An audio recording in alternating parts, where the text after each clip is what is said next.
Bismillahirrahmanirrahim. Qala al-muallif rahimahullahu ta'ala wa nafa'ana bihi wa bi'ulumihi fid dharain amin. Warraja'u wa huwa ala thalathati aqsamin. Bayanu aqsamit tasawufi ay min aqsamit tasawuf ar-raja'. Warraja'u lan raja' wa huwa utawi ar-raja iku ala thalathati aqsamin. Bismillahirrahmanirrahim. Alhamdulillah wassalatu wassalamu ala Rasulillah wa ala alihi wa sahbihi wa mawala. Diterangkan oleh mu'alif di dalam kitab Jami'ul Usulil Aulia, menerangkan bab zuhud. Pandangan zuhud di dalam kalangan ahli tasawuf. Di dalam zuhud tersebut dibagi tiga. Lanjut terus Rojail ami, siji rupane pengarep-ngarepe tiyang umum. Wa utawi rojail am iku ayar jua yen to arep-arep sapa al-am afwahu ing pengepurane Allah. Wa kali rojaknya orang-orang awam. Roja itu adalah mengharap. Makna roja adalah mengharap. Di sini diterangkan al-awam, awamul mukminin, awal muslimin. Roja itu tidak sembarang asal kalimah roja. Kalau tidak tahu ilmunya roja, ya nyimpang. Di sini yang dimaksud roja mengharapkan kepada Allah, menghilangkan setiap harapan selain dari Allah Subhanahu wa ta'ala. Jadi seperti kita tadi pikir juga mengucapkan la ilaha illallah, tiada zat yang wajib aku sembah melainkan Allah, tiada zat yang wajib kami harapkan terkecuali Allah, tiada zat yang wajib aku mintai ridho kecuali Allah, tiada zat yang kita mintai keselamatan dalam dunia dan akhirat nanti terkecuali Allah. Selalu berputar kalimah roja kepada Allah Subhanahu wa ta'ala. Untuk apa kegunaannya roja? Menepis segala pengaruh-pengaruh yang di hati, pengharapan selain kepada Allah Subhanahu wa ta'ala. Ini perbedaannya. Ikhtiar tetap, menjalankan syariah tetap, tapi dasar fondasi yang pertama roja adalah kepada Allah Subhanahu wa ta'ala. Kalau rojak benar-benar kepada Allah Subhanahu wa ta'ala, tidak akan melekat kesyirikan di hati kita masing-masing.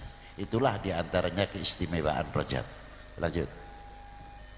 Wa rojail khosi lan arep-arepe tiyang khos. Wa huwa utawi rojail khos iku ayar jua yen to arep-arep sapa al khos fadlahu ing anugrahi Allah.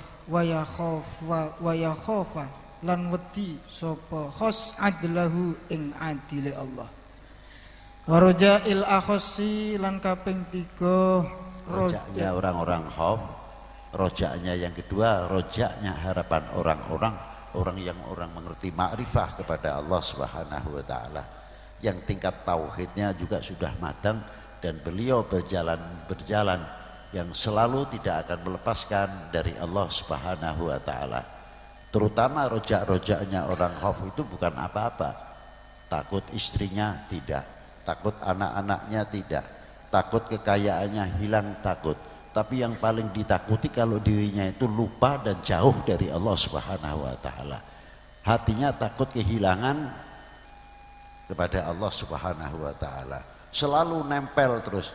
Kalau orang-orang yang selalu ingat kepada Allah Subhanahu wa ta'ala, selalu nempel terus kepada Allah Subhanahu wa ta'ala, insya Allah akan mendapat penjagaan dari Allah ta'ala. Itulah diantara orang-orang yang selalu. Yang lebih lanjut ada lagi, ini jangan dijadikan pedoman, ini orang-orang khawas berbeda ya. Apa artinya? Para beliau itu takut selaku ibadahnya itu tidak ketergantungan amaliyahnya, pahalanya itu tidak. Karena kalau ketergantungan kepada pahala nanti rusak. Nanti kalau ditanya siapa yang masukkan ke surga, pahala, nah ini kan bahaya. Padahal yang masuk ke surga Allah Subhanahu, pelantaranya adalah amalul saleh. Pelantaranya amal yang baik, itu pelantara. Tapi yang masukkan ke surga birahmatihi Allah Subhanahu wa ta'ala. Contohnya apa? Sering dulu saya pengajian ya. Coba kamu yang punya kalkulator itu coba. Umur kita umpamanya diberi oleh Allah Subhanahu wa ta'ala 60 tahun. Coba hitung tuh. 60 tahun dipotong masa akil baligh 15 tahun.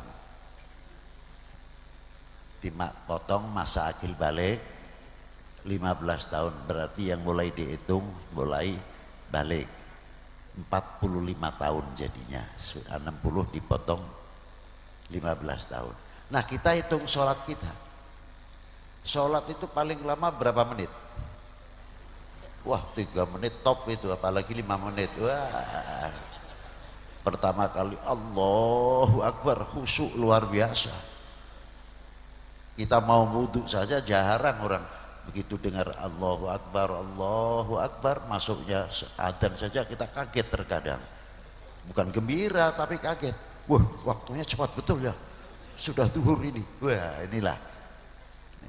Tapi kalau hati sudah mulai hidup mendengar panggilan Allah Subhanahu wa taala, satu kehormatan bagi dirinya masuk dipanggil oleh Allah Subhanahu wa taala. Kita itu selalu mendapat kehormatan dari Allah Subhanahu wa taala kalau kita mau betul-betul memahami dalam Al-Qur'an apa dipanggil oleh Allah taala. Ya ayyuhalladzina amanu. Apa tidak luar biasa itu? Orang mukmin dipanggil oleh Allah taala selalu dalam ayat-ayat Al-Qur'an apa? Ya ayyuhalladzina.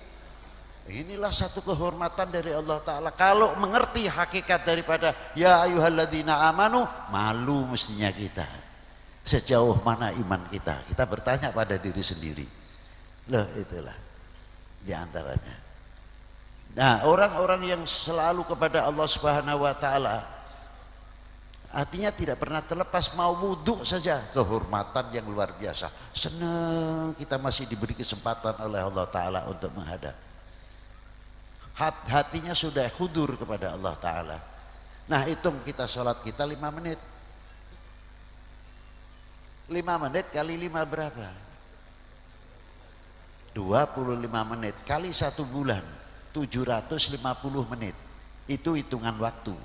Kalau dihitungkan jam dibagi 60. Kalau dibagi 60, sholat kita yang 1 bulan hanya setengah hari. 12 jam setengah. Berapa? Kali 45, 270 atau 280 hari. Umur kita 60 tahun, tapi sholat kita kalau dihitung waktu cuma 280 hari. Begitu mintanya surga, pantas tidak?